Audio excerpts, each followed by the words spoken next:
Hello friends, previous video lecture में हमने two dimensional array को समझा कि टू डायमेंशनल एरे था क्या। और इस वीडियो लेक्चर में हम लोग देखेंगे कि सी लैंग्वेज के अंदर टू डायमेंशनल एरे को कैसे डिक्लेयर करते हैं और कैसे इनिशियलाइज करते हैं। Okay, so let us start from the declaration of 2D array.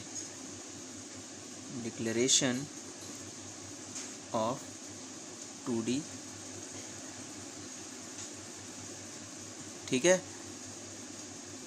Syntax of declaration for 2D।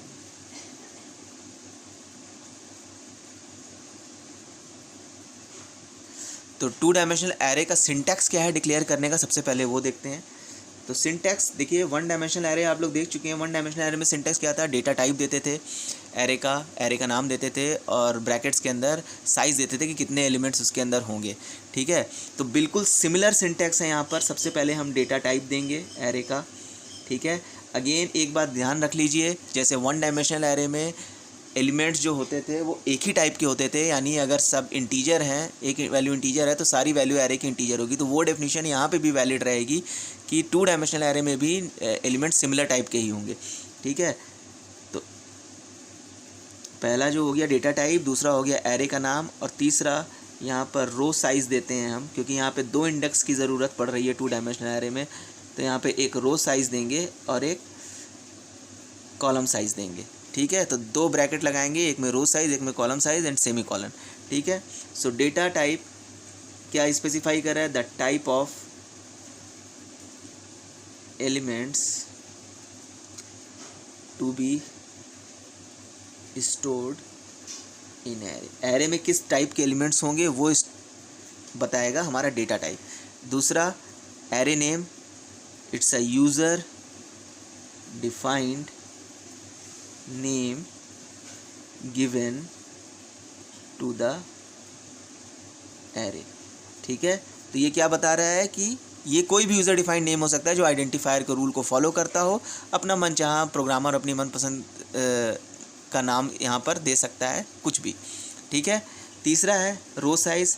Row size क्या बताता है, नंबर ऑफ रोज। एरे में कितने रोज़ हैं वो रो साइज़ बताता है, ये कोई इंटीजर वैल्यू यहाँ पे देंगे हम। और कॉलम साइज़ क्या बताता है, नंबर ऑफ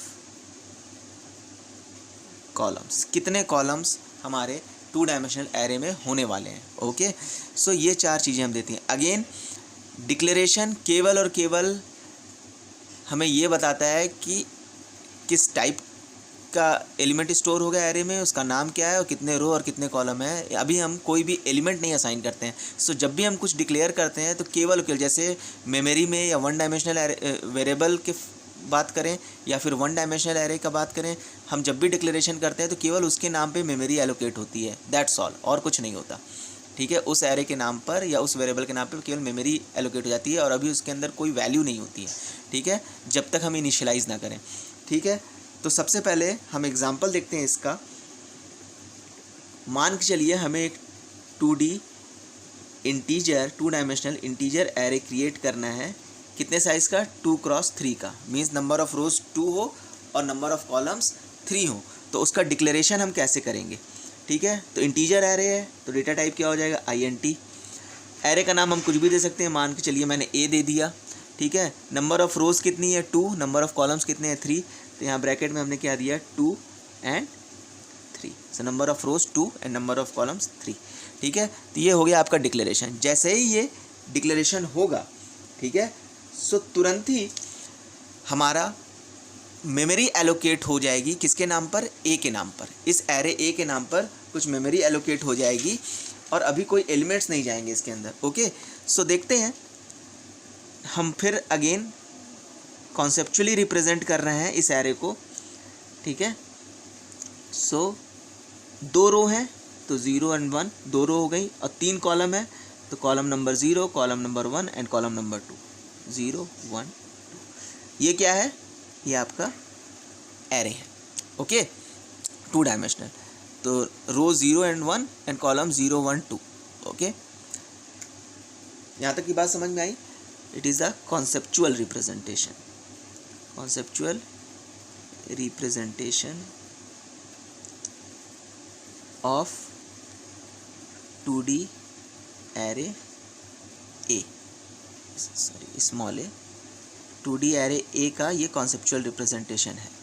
तो जैसे ही डिक्लेरेशन हुआ इतने साइज इतनी एक मेमोरी एलोकेट हो गई, बस इतना काम हुआ, ठीक है। ये तो कॉन्सेप्चुअल रिप्रेजेंटेशन हुआ, लेकिन मेमोरी में एक्चुअली कैसे रिप्रेजेंटेशन होता है वो हम देखते हैं। मेमोरी तो हमारी लीनियर होती है, ऐसे 2 डायमेंशनल तो होती नहीं है, ऐसे लीनियर है, ठीक है। तो मेमोरी के अंदर जो एक्चुअल रिप्रेजेंटेशन होता है वो इस तरीके से होता है, ठीक है। तो ये 3 एलिमेंट एक रो के हैं, ये 3 एलिमेंट एक रो के हैं, तो 1 2 3 रो 1 के सारे रो वाइज स्टोर हो रहा है यहाँ पर डेटा, एंड दिस इज रो 2, ठीक है। 1 2 3 बात समझ में आ रही है।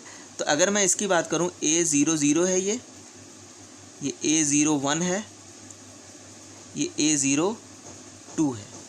सिमिलरली ये A10 है, ये A11 है, और ये A12 है, ठीक है। तो एलिमेंट्स यही हैं।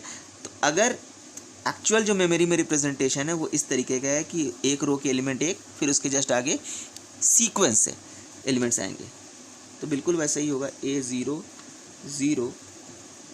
A01 A02, ये पूरा एक रो के एलिमेंट आ गए यहाँ पे। फिर A10 A11 एंड A12, ठीक है, दूसरे एलिमेंट के। सो रो वाइज एलिमेंट सीक्वेंस में होंगे। अगेन ये एरे ए है, मान के चलिए पहला इंडेक्स 0 पे है, और ये चूंकि इंटीजर है तो ये एलिमेंट कितना लेगा, 2 बाइट की जगह लेगा, और जब 2 बाइट की जगह लेगा तो दूसरा एलिमेंट ऑटोमेटिकली 102 पे होगा, फिर 104 पे होगा, ठीक है, 106 पे होगा, 108 पे होगा, और 110 पे होगा। क्लियर है। सो मेमोरी का address, these are the addresses, ठीक है। सो एड्रेस अगर पहला 0 चालू हुआ, चूंकि इंटीजर है तो हर एक एलिमेंट 2-2 बाइट की स्पेस ऑक्युपाई करेगा, तो इस तरीके से हमारा ये स्टोर होगा। क्लियर है, यहाँ तक बात समझ में आई? ओके। अब हम देखते हैं कि ये आपका एक्चुअल